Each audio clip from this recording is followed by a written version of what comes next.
Hi everyone, it is me. I'm alive. I am still here.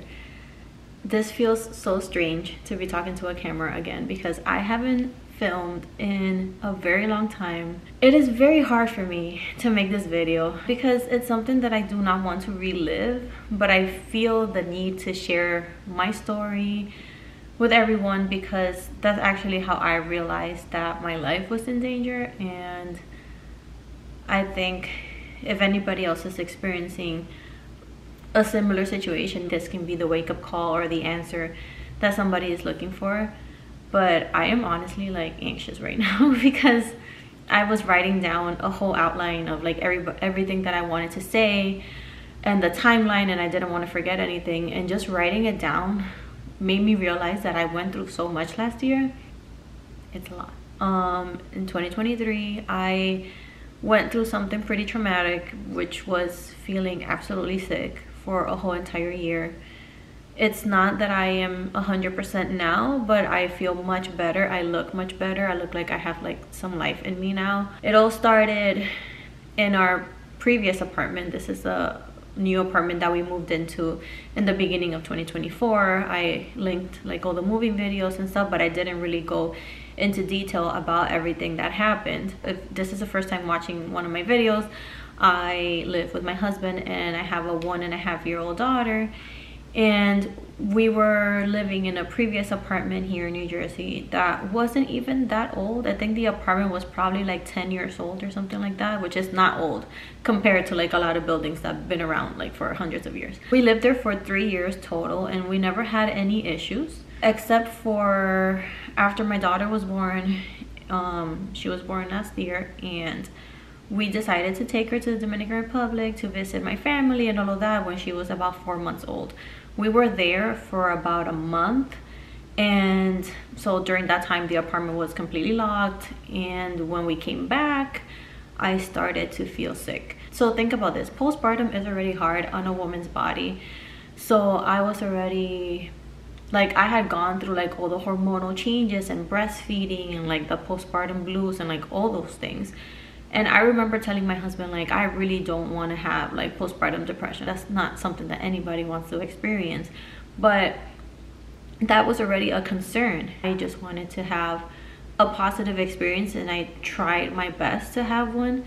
So then when we came back from that trip, I immediately started to feel sick. Like the next day after we came back, I remember my husband had to go to work and I was at home with my baby. At that time she was 5 months old, and I was playing on the floor with her, and then I sat on her recliner and I immediately started to feel like I was having a stroke. It was very scary because I felt like for a second like my mind disconnected from my body or something. Like I felt absent. I felt like I couldn't really like move. It was very strange. I texted my husband and I said, I feel really weird right now, like can you please come home? So, you know, he came home. I didn't even know how to explain it. After that I started experiencing like this brain fog. Like it was hard for me to think or even speak. I was having trouble swallowing my food, like really weird. Obviously these are all stroke symptoms, so I called my doctor and she told me to go to the emergency room because they wanted to, you know, make sure that it wasn't a stroke and to be safe than sorry. So I go to the emergency room and they do like the, you know, touch my fingers, take out your tongue, do all these things. I passed the test. I wasn't having a stroke. They still did a CT scan. It turned out fine. So they said, no, you're not having a stroke, like we don't know what's happening, but like follow up with your primary care physician. Something about being a woman and also being postpartum is that a lot of doctors will tell you that it's probably just anxiety, or you know, you're very stressed or you're not getting enough sleep, so you know, drink water and calm down. And that's unfortunate because I understand that it might seem obvious, like, oh, a postpartum breastfeeding mom comes in with these symptoms, she might just be stressed, but there are other things that could be going on, and like we'll get into that in a second. After my visit to the ER, I kept developing more symptoms, and this was only happening to me. I started to cough like a dry cough, but the type of cough that like you are not clearing anything, you're just coughing and coughing and like you can't even catch your breath. And I also had really like red itchy eyes. So at that point I'm like, okay, so it's not just neurological, there's also something that's giving me like an allergy or something. The reason this affected me the most is because I was the one spending the most time in the bedroom. My husband and I had a system after a few months where he would take the baby to the living room. Like she had her little bassinet in the living room and she would sleep there while he like, you know, play video games or something at night, and I would watch a show. Like it was our time to like have like peace and silence, peace and quiet, and like wind down, because if you've ever had a newborn, you know how like stressful it is and how like little time you have to yourself. So I was locked in, like I would close the door, be in the room, and then that's why I was the one that was most affected. After developing the cough and the red eyes and like those type of like allergy symptoms, one day scrolling on YouTube, which is one of the platforms I've like learned the most from, I see this video of a girl, a young woman who was exposed to mold in her apartment or in her house, and she didn't know about it, and she was having the exact same symptoms as I was having, as me. At that moment, it was like a light bulb went off in my head. I saw that and immediately I go, I have to search for mold in this house. Like there has to be mold in this apartment, because that would explain everything. I took the flashlight from my phone and I started looking everywhere, especially in the room, because I'm like, I think this is where I feel the worst, especially with like my eyes and the coughing and all of that. I'm like, okay, what are the most common places for mold to develop? And I started looking in our air conditioning unit, which was like an AC and like heating unit, those big units that go under the window. And I see through the side of the AC, it seems like something is moldy or black or dirty, or I don't know. But I immediately like took a picture and I called my husband, and he wasn't sure and I wasn't sure either, but it kind of looked like mold. So we sent the picture to our landlord, and he said that he would send the maintenance guy. When the maintenance guy went, he was like, no, that's just, it's just dirt, it's not really mold. Like if it was mold, like I don't know, he gave us like a whole explanation. But first of all, I don't think he was a like professional that dealt with that, you know. He was like, his main thing was to like repair things in the apartment. So I just wasn't convinced by his answer. I kept texting the landlord. I kept telling him that we would feel more comfortable if they just removed the AC. During the winter, we barely turned on the heat because that apartment was pretty warm. So we would turn on the AC during the summer. That year when we turned it on, it did smell kind of like urine, which is like that ammonia smell. That's the first, when I Googled it, that's the first indicator that there's either bacteria or mold growing in the air conditioning.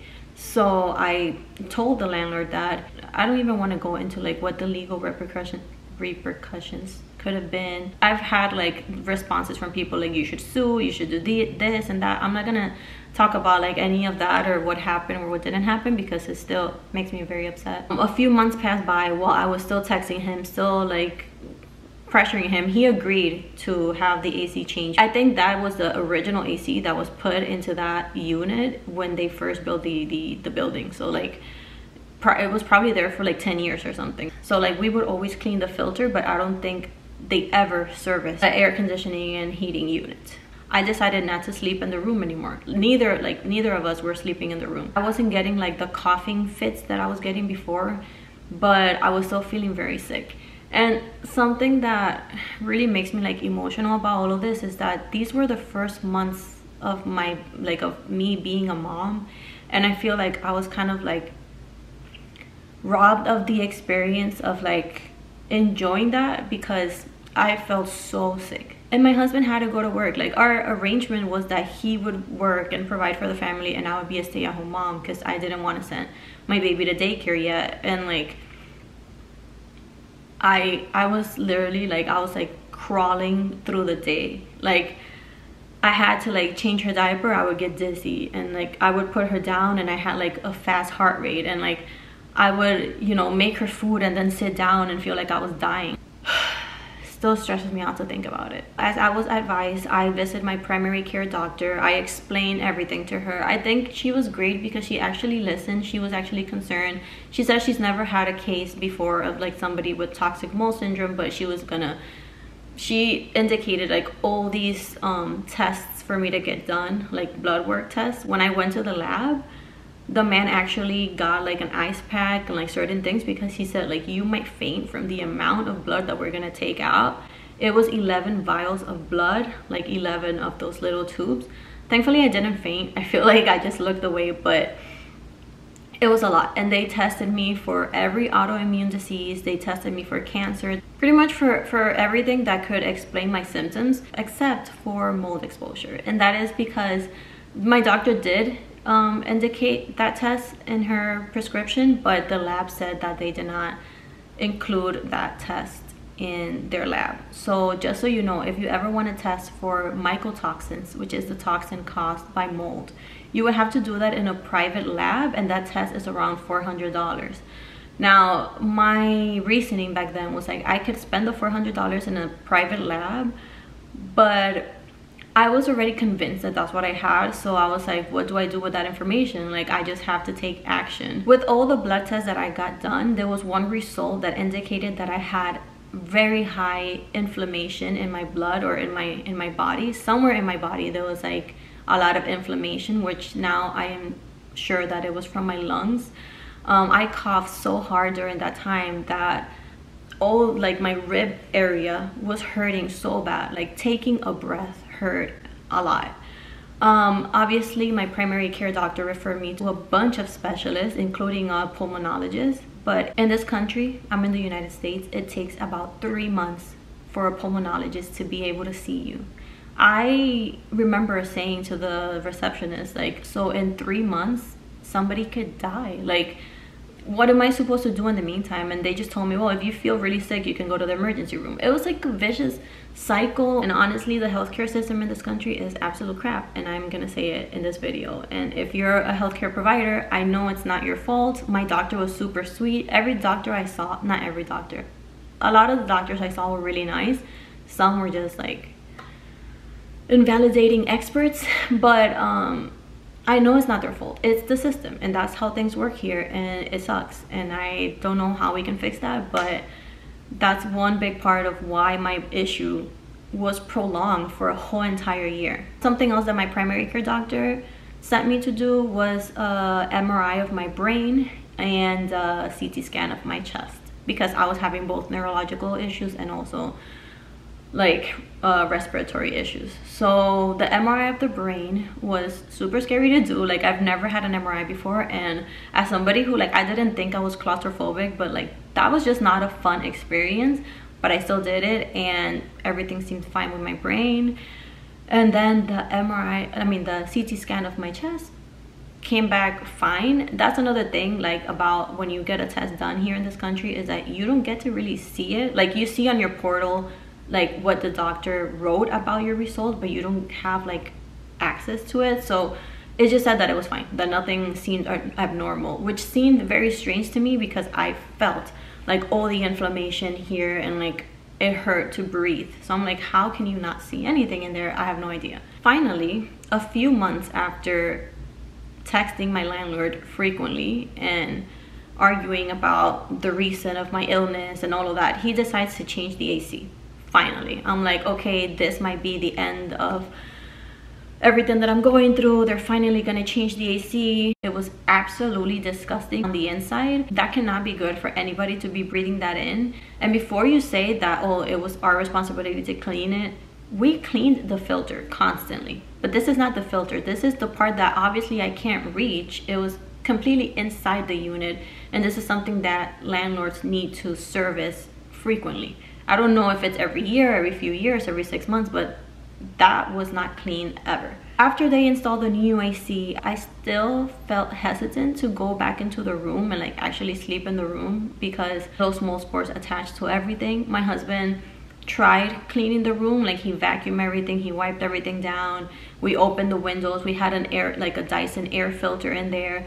And we're like, okay, well, maybe now it's safer. Maybe now you're gonna start feeling better. And yeah, no, that didn't happen. Immediately coughing again, coughing, red eyes, feeling like I couldn't breathe.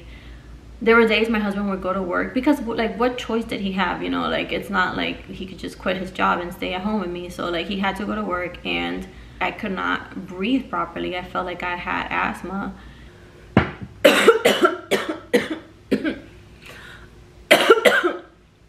The sun is starting to set. It has so that was the only thing we got from TJ Maxx, actually.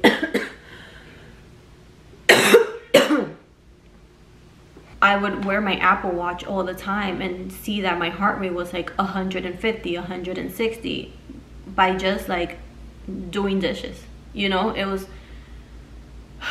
it's really hard to have like a chronic illness, which in this case, this is considered a chronic illness, at least like temporarily, and not be able to like function, and also have a baby that's your responsibility and that relies on you the whole time.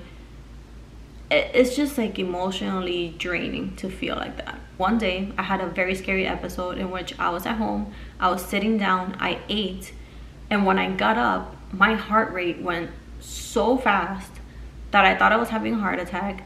I immediately got nauseous, I threw up, I felt dizzy, sweaty, and I was like, what is happening? I was alone with the baby again. I called my neighbor. Thankfully, like, she came, and I went to the emergency room one more time. They checked to see if I had a heart attack. I did not. They, you know, they checked my blood, they checked different things, but they didn't know what was happening to me. I feel like I kept telling doctors about like the mold exposure, and it's almost like they didn't know like what to do in that situation. Actually, some doctors told me that they don't know what the procedure is when somebody like was exposed to mold. One night, I remember it was 4 in the morning, I came out of the room, I looked at my eyes in the mirror, and they were extremely red. I've never seen my eyes like that. It looked like somebody took like food coloring or paint or something and put it in my eyes. It really scared me. Also, whenever I would exit the room, I could breathe a little bit better, so I knew that the problem was in the room. Something that obviously you're thinking is like, why are you going back into the room?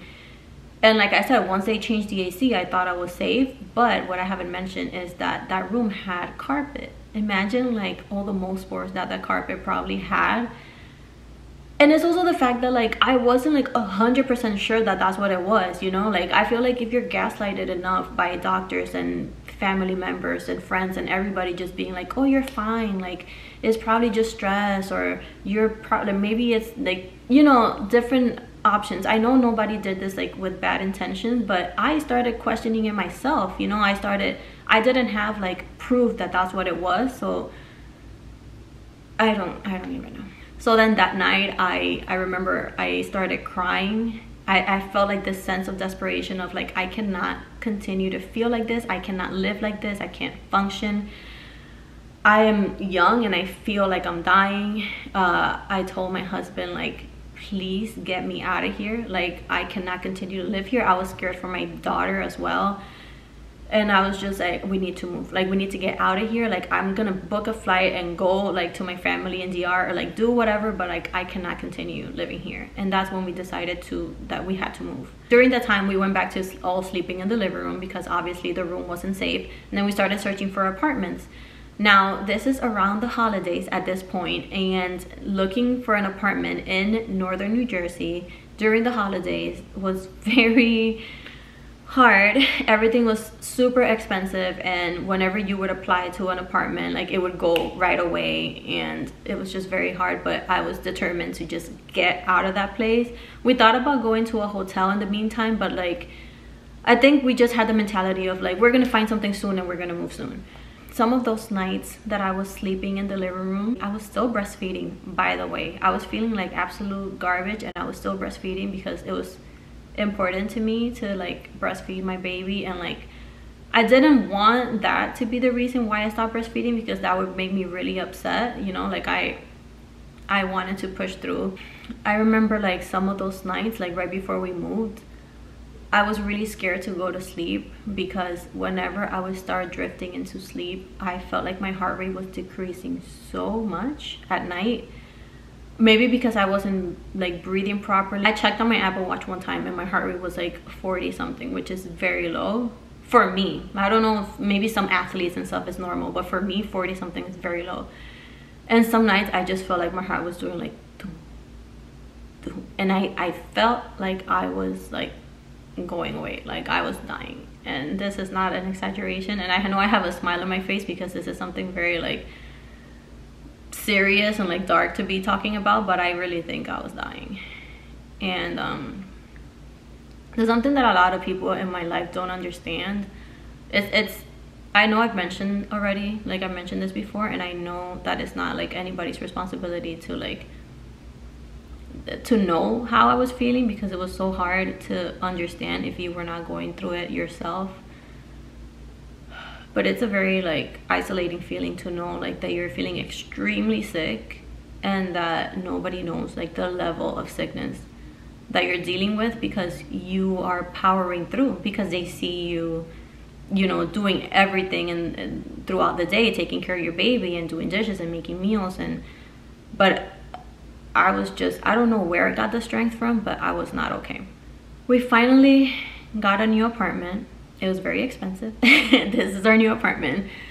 Things have gone up in price in like an insane amount since the pandemic and like now and like the recession and all these things that are happening. So yes, it was very expensive, but we needed to get out. And this is a like a new build. I think this apartment is only like a couple of years old. This place has central air, which was very important, so it doesn't have those like window units or anything that can like grow mold. I know central air still needs to be maintained and all of that, but like the people in this building are really good at that, so like I feel much safer here. But that wasn't the end of the story. Once you have mold spores in your home, you pretty much have to get rid of everything, because if you move things from that apartment to the next, you're just transferring mold spores. So unfortunately we had to throw away our mattress. The recliner that was in the room, it was right next to the AC, and it was a nice like baby glider recliner thing that we were planning to use like with the future baby, but not anymore. We threw away like bedding, all the pillows, just anything that was in the room, especially that was like close to the AC. Obviously I didn't want to throw away all of our clothes, so I had to wash every single thing we owned once we moved to this apartment. And even that, like I could 100% feel it. Even my husband started to feel it at that time, like your nose would burn. So we had to like, he took everything to like a laundromat. I washed some things at home, but he took other things outside. It was just a whole mission, a whole mess. It was pretty traumatizing.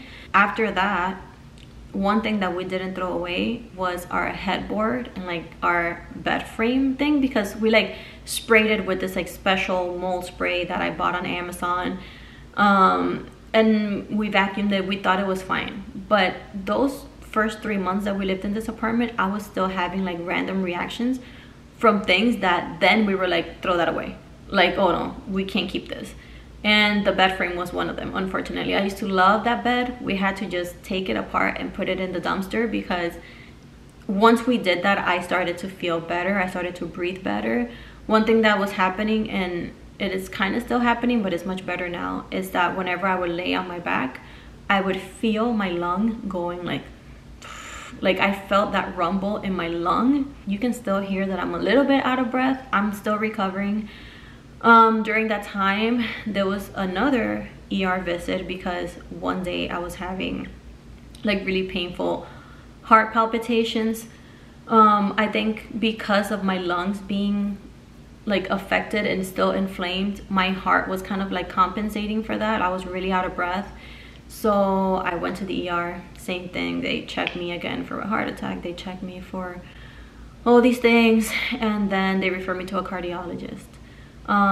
Something that happened at that ER visit is that I requested a chest x-ray, because I told the doctor I can hear something in my lung.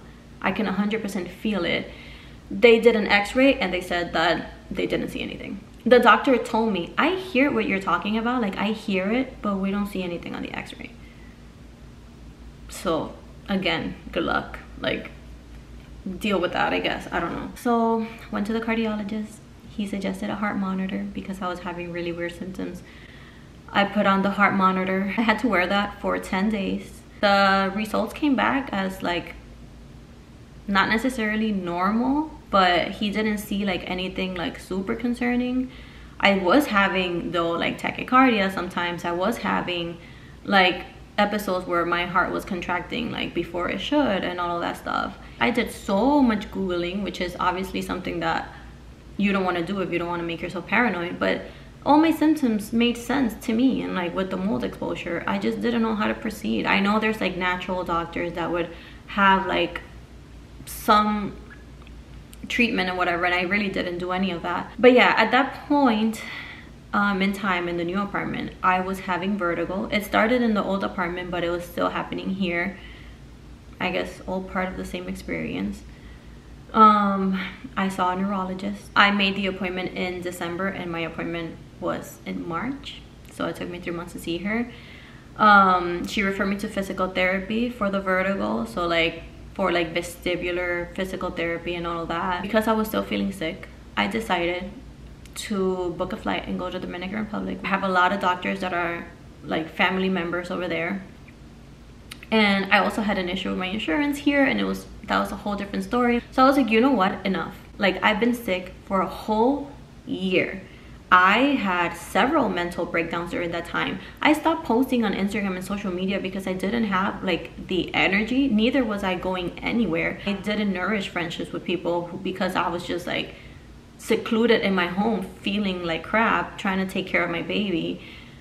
It was a lot. It affected a lot of areas like of my life, and I just decided to, let's book that flight. I told my husband, let's book that flight. The next day after we arrived, I went to my cousin who is a doctor over there, and he did an MRI, a CT scan, everything that they did here, but that apparently here I was fine, did it over there. The difference is that over there I actually got an answer. My lung was actually inflamed. You can still see residue from whatever pneumonia I had, which is what the doctor said. He said whatever you had was really serious, was intense. It looked like you had pneumonia. I was at home having pneumonia, coughing, being unable to breathe, and told by doctors, you're fine. I really don't understand how that happened. I don't know if it was the timing, like if I went and I got the x-ray like too late already or whatever, but then how come it's been more than a year and we can still see that now? I felt really validated. I actually cried when I got the results because I was able to tell like people in my life, like, you see, like I was really sick. Like I wasn't trying to just complain, or I wasn't just stressed, or I wasn't just sleep deprived, or it wasn't just being a new mom. Like I was actually really sick. That's something that I'm working on. Over there I went and saw a pulmonologist. I did not need to wait 3 months. Over there you can just go to a specialist without a referral and just wait in line. Just write your name and just wait until, you know, it's your turn. Sometimes you have to wait a long time, but that's fine. That's better than waiting 3 months for an appointment. She prescribed me some medication to like clear that out of my lung. My lung is still inflamed. I still have stuff in there. But it was an explanation. It was an explanation. Like my fast heart rate was because I couldn't breathe properly because my lungs were struggling. My heart was compensating for that. You know, that obviously can create a lot of issues. My daughter, the only thing that I noticed when we were living in the other apartment is that her eyes were usually like also red here. And I remember asking her pediatrician about that, and she told me like, oh, maybe she's just like rubbing her eyes. You know, babies rub their eyes, blah, blah, blah. But like, I can see the difference when I look at pictures now, how her eyes were always like red down here. And it makes me really sad that I even put her, I mean, not on purpose, but that she was even in that position being so young.